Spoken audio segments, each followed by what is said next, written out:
राज संस्था कसरी पुनर्स्थापना होला र यो प्रश्न उठाउने गरिन्छ। जसरी राज संस्था विघटन भएको थियो त्यसै गरी राज संस्था पुनर्स्थापना हुन सक्छ।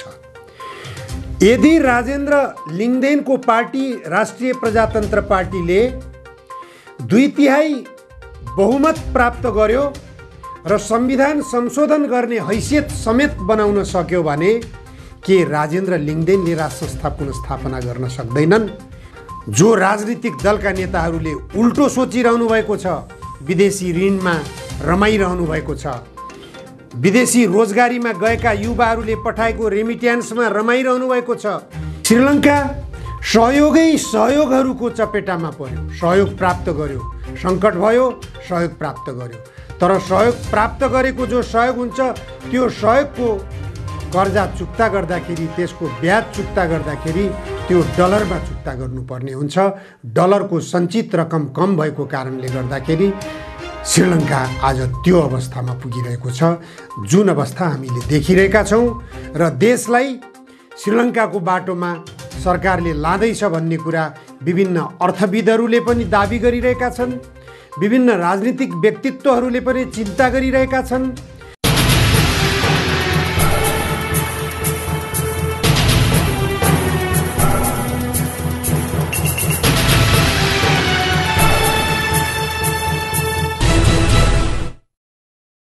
नमस्कार, जनधारणा खबरको युट्युब च्यानलमा यहाँहरूलाई स्वागत छ। आजको जनचासोको 320 श्रृङ्खलामा म उपस्थित भएको छु निमकान्त पाण्डे। आज 2079 साल वैशाख 3 गते नेपालका राजनीतिक दलका नेताहरूले नेपाललाई स्विट्जरल्यान्ड बनाउने भन्थे, सिङ्गापुर बनाउने भन्थे, तर श्रीलङ्का बनाउने बाटोतर्फ गइरहेका छन् भन्ने कुरा स्पष्ट हुँदै गइरहेको छ। अहिले राजनीतिक दलका नेताहरू बीचमा आरोप प्रत्यारोप सुरु भइरहेको छ। प्रमुख प्रतिपक्षी दलका नेता केपी ओलीले भनिराख्नु भएको छ यो गठबन्धन सरकारले देशलाई श्रीलङ्काको बाटोतर्फ लान थाल्यो। अनि गठबन्धन दलका नेताहरूले भनिरहेका छन् विगतमा 3.5 वर्ष केपी ओली नेतृत्वको सरकारले देशलाई श्रीलङ्काको बाटोतर्फ धकेल्यो, तर हामी श्रीलङ्का बन्न दिने छैनौँ। गठबन्धन दलका नेताहरूको यो प्रतिबद्धता छ। प्रतिबद्धता एकातिर छ, काम एकातिर छ। कार्यशैली सिङ्गापुर बन्ने होइन, स्विट्जरल्यान्ड बन्ने होइन, श्रीलङ्का बन्नेतर्फ देश गइरहेको छ। यो दृष्टान्त हिजो मात्रै पनि सार्वजनिक भएको छ। सरकारले अन्तर्राष्ट्रिय समुदायबाट प्राप्त सहयोग स्वीकार गरेको छ। यो अमेरिकाले युएसएड मार्फत सहयोग गर्ने भएको छ। लगभग 80 अर्ब नेपाली रुपैयाँ सहयोग गर्ने, अनुदान सहयोग, कर्जा सहयोग, अन्ततः यसबाट ब्याज तिर्नुपर्छ नेपालले। यो कर्जा हो, कर्जा बापतमा रकम स्वीकार गरिएको छ। स्थानीय निकायको चुनाव निकट आइरहेको बेलामा, खर्चको सङ्कटमा देश पुगिरहेको बेलामा, ब्याङ्कहरू टाट पल्टिरहेको बेलामा अमेरिकाले गर्ने यो सहयोग, अन्तर्राष्ट्रिय सहयोग नियोगहरूले गर्ने सहयोग निश्चित रूपमा तत्कालको निम्ति केही राहत प्याकेज जस्तो बन्न जान्छ। यो सहयोग सुन्दा निकै मिठो, निकै प्रियकर लाग्छ, तर यो सहयोगले कहाँ पुर्याउँछ भन्ने कुरा श्रीलङ्कालाई हेरे हुन्छ। श्रीलङ्का पनि यही बाटोबाट गुज्रिएर जाँदाखेरि आजको अवस्थामा पुगेको भन्ने कुरा बुझ्नुपर्छ। श्रीलङ्का सहयोगहरूको चपेटामा पर्यो, सहयोग प्राप्त गर्यो, सङ्कट भयो, सहयोग प्राप्त गर्यो। तर सहयोग प्राप्त गरेको जो सहयोग हुन्छ त्यो सहयोगको कर्जा चुक्ता गर्दाखेरि, त्यसको ब्याज चुक्ता गर्दाखेरि त्यो डलरमा चुक्ता गर्नुपर्ने हुन्छ। डलरको सञ्चित रकम कम भएको कारणले गर्दाखेरि श्रीलङ्का आज त्यो अवस्थामा पुगिरहेको छ जुन अवस्था हामीले देखिरहेका छौँ। र देशलाई श्रीलङ्काको बाटोमा सरकारले लाँदैछ भन्ने कुरा विभिन्न अर्थविदहरूले पनि दाबी गरिरहेका छन्, विभिन्न राजनीतिक व्यक्तित्वहरूले पनि चिन्ता गरिरहेका छन्। वित्तीय संस्थाहरूले एउटा त्रासको वातावरण देखाइरहेका छन्। वित्तीय संस्थाहरूमा रकम छैन, ब्याङ्कहरू ब्याज बढाएर भए पनि जनताबाट निक्षेप सङ्कलन गर्ने प्रयासमा गइरहेका छन्, तर जनताले त्यसतर्फ आकर्षण देखाउन सकिरहेका छन्, किनभने जनतासँग निक्षेप सङ्कलन गर्ने क्षमता छैन। क्षमता नभएकै कारणले गर्दा जनताले ब्याङ्कहरूमा रकम दाखिला गर्न सकिरहेका छैनन्। अब यो बिचमा स्थानीय निकायको चुनाव अगाडि बढिरहेको छ। प्रमुख प्रतिपक्षी दल नेकपा एमाले भन्छ, हामी एक्लै चुनाव लड्न तयार छौँ, हामी सबैलाई पछाडि दिन्छौँ। तर हुँदाहुँदा पूर्व राजावादी राप्रपा नेपाल अझ खाँटी राजावादी राजतन्त्रकालमा सबैभन्दा जनता दमन गर्ने गृह मन्त्रालयको जिम्मेवारी सम्हालेका कमल थापा, जुन कमल थापाले प्रत्येक दिन सुराकीको नाममा 5 लाख रुपियाँ खर्च गर्थे, त्यो खर्च गरेर जनतालाई गोली वर्षाउन लगाउँथे, जनतालाई दमन गराउँथे। उनी राजाबाट विश्वास प्राप्त गृहमन्त्री थिए, जुन गृहमन्त्रीले जनआन्दोलनलाई दमन गरेर थुप्रो सङ्ख्यामा शहीद बनाए।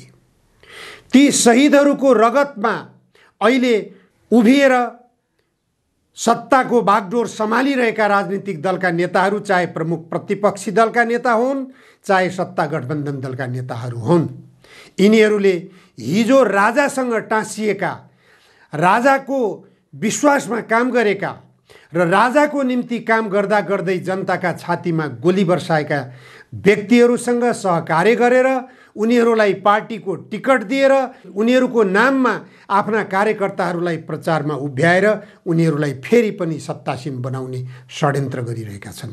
एकातर्फ राष्ट्रिय प्रजातन्त्र पार्टी जनतामा लोकप्रिय बन्दै गइरहेको छ। जुन ठाउँमा गएर राजेन्द्र लिङदेनको उपस्थिति बीच आमसभाहरू हुन्छन्, ती आमसभाहरूमा हजारौंको सङ्ख्यामा जनता उपस्थित भइरहेका हुन्छन्। त्यो उपस्थितिका बीचमा राजेन्द्र लिङदेनको जय जयकार गरिएको हुन्छ, राजा आऊ देश बचाऊ भनेर जय जयकार गरिएको हुन्छ, राजालाई गुहारिएको हुन्छ। यो अवस्था देख्दा देख्दै पूर्व राजावादी नेता कमल थापालाई काखी च्यापेर नेकपा एमाले सूर्य चिन्हमा उम्मेदवार बनाउने तयारी गरिरहेको छ। एकातिर भने अर्कोतिर 10 वर्षसम्म जनयुद्ध गरेर 17,000 नेपाली जनताको रगत बगाएका प्रचण्ड बाबुरामहरूले अहिले नेपाली काङ्ग्रेसको रुख चिन्हबाट चुनाव लडेर आफू विजयी भएर सत्ताको हालीमुहाली गर्ने प्रयत्नमा गइरहेका छन्। भनेपछि स्थानीय निकाय निर्वाचनले दिने के हो त? यसैबाट स्पष्ट सङ्केत भएको छ, कि त काङ्ग्रेस दिन्छ, कि त एमाले दिन्छ, कि त राजावादी दिन्छ। यो बाहेक अरू केही पनि दिने छैन। प्रचण्डले भनिराख्नु भएको छ, गठबन्धन गर्न बरु काङ्ग्रेससँग सजिलो रहेछ, माधव नेपालसँग निकै गाह्रो हुने भयो। गठबन्धनको तालमेल माधव नेपालसँग मिलाउन सकिने भएन। केपी ओलीलाई फाल्ने बेला माधव नेपालसँग सहकार्य भयो, तर चुनावी गठबन्धन मिलाउने बेलामा अथवा वाम गठबन्धन बनाउने बेलामा माधव नेपालसँग गठबन्धन सहकार्य निकै कठिन हुने भयो भन्ने प्रचण्डको अभिव्यक्ति आइरहेको छ। यो अभिव्यक्तिले पनि स्पष्ट गरिरहेको छ कि चुनावको परिणाम कसको पोल्टामा जाँदैछ। स्पष्ट छ, 3 ध्रुवीय चुनाव हुँदैछ।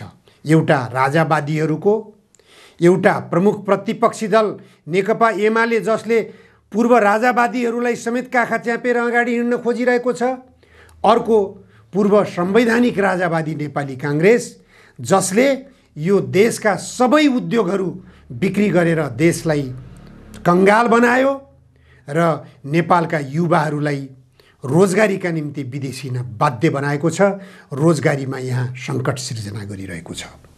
यसरी समग्र रूपमा राजनीतिक दलका नेताहरूले एकातर्फ देशलाई श्रीलङ्काको बाटोतर्फ लगिरहेका छन् भने अर्कोतर्फ यही देशमा राज संस्था पुनर्स्थापनाको सम्भावनालाई पनि बलियो बनाइरहेका छन्। राज संस्था कसरी पुनर्स्थापना होला र यो प्रश्न उठाउने गरिन्छ। जसरी राज संस्था विघटन भएको थियो त्यसै गरी राज संस्था पुनर्स्थापना हुन सक्छ। यदि राजेन्द्र लिङदेनको पार्टी राष्ट्रिय प्रजातन्त्र पार्टीले 2/3 बहुमत प्राप्त गर्यो र संविधान संशोधन गर्ने हैसियत समेत बनाउन सक्यो भने के राजेन्द्र लिङ्गदेनले राज संस्था पुनर्स्थापना गर्न सक्दैनन्? त्यो पार्टीले जसले 2/3 बहुमत प्राप्त गर्न सक्छ त्यसले राज संस्था पुनर्स्थापना गर्न सक्दैन? संविधानलाई च्यातेर राज संस्था विघटन गर्ने बाटोमा जान सक्नेहरूले बुझ्नुपर्छ संविधान सम्मत ढङ्गले पनि राज संस्थालाई पुनर्स्थापना गर्न सकिनेछ। त्यसकारण राज संस्था पुनर्स्थापना गर्नबाट राजेन्द्र लिङ्गदेनलाई त्यो हैसियतमा पुग्नबाट रोक्नको निम्ति के गर्नुपर्छ? त्यही गर्नुपर्छ जो गर्न सकिएको छैन। देशलाई आत्मनिर्भर बनाउन सक्नु पर्यो, देशमा रोजगारीको सृजना गर्नु पर्यो, अनि जनताको विश्वास प्राप्त गर्नु पर्यो, जनताका समस्याहरू समाधान गर्नु पर्यो, विदेशीहरूको दलाल बन्ने, विदेशीहरूका सामु लम्पसार बन्ने, देशलाई विदेशीहरूको द्वन्द्वभूमि बनाउने, देशलाई विदेशीहरूको ऋणमा चुर्लुममा डुबाउने यस्ता खालका गतिविधिहरूबाट बाहिर निस्कनु पर्यो। देशमा उद्योगहरू स्थापना गर्नु पर्यो, दैनिक उपभोग्य सामग्रीहरू उत्पादन गर्न सक्नु पर्यो, देशलाई आत्मनिर्भर बनाउनु पर्यो, आत्मनिर्भर अर्थतन्त्रको विकास गर्न सक्नु पर्यो। त्यति गर्ने हो भने जनताले किन राजावादीलाई चुनावमा मत हाल्छन्? किन राजा आऊ देश बचाऊ भनेर जनता सडकमा चिच्याउँछन्? यो राजनीतिक दलका नेताहरूले सोच्नुपर्ने मुख्य विषय हो। जो राजनीतिक दलका नेताहरूले उल्टो सोचिरहनु भएको छ, विदेशी ऋणमा रमाइरहनु भएको छ, विदेशी रोजगारीमा गएका युवाहरूले पठाएको रेमिट्यान्समा रमाइरहनु भएको छ, यो देशलाई आत्मनिर्भर बनाउने बाटो हुँदै होइन। देशलाई आत्मनिर्भर बनाउने बाटोतर्फ यदि जाने हो भने देशलाई औद्योगिकरणतर्फ लग्नु पर्यो, कृषि उत्पादनमा वृद्धि गर्नु पर्यो। विदेशी ऋण कति आयो?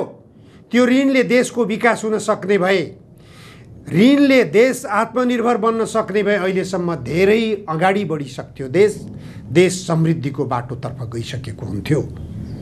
यो गम्भीरतातर्फ ध्यान दिउँ।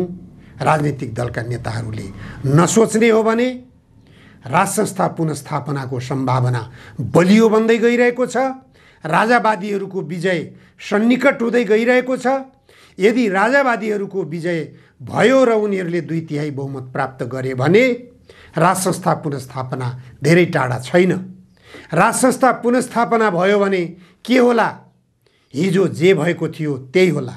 हुन त पूर्व राजा महेन्द्रले देशको विकास पनि गरेका हुन्, देशलाई औद्योगिकरणको बाटोमा लगेका पनि हुन्, देशमा सडकको विकास पनि गरेका हुन्, जनतालाई आत्मनिर्भर बनाउने प्रयास पनि गरेका हुन्, सीमा क्षेत्रका जिल्लाहरूमा पुनर्वास क्षेत्र कायम गरेर त्यहाँ समान किसिमको बसोबासको वातावरण पनि सृजना गरेका हुन्। त्यहाँ तराईवासी र मधेसवासी पहाडवासीको भावना विकसित नहोस् भन्नको निम्ति त्यो गतिविधि खेलेकै हुन् राजा महेन्द्रले। त्यो गतिविधितर्फ राजनीतिक दलका नेताहरू जाने हो भने जनताले राजा आऊ देश बचाऊ भनेर किन चिच्याउनु पर्छ सडकबाट? यो गम्भीरतातर्फ सोचौँ, यो अवस्थातर्फ देशलाई जानबाट बचाउँ। हस्, आजलाई यति मात्र। धन्यवाद।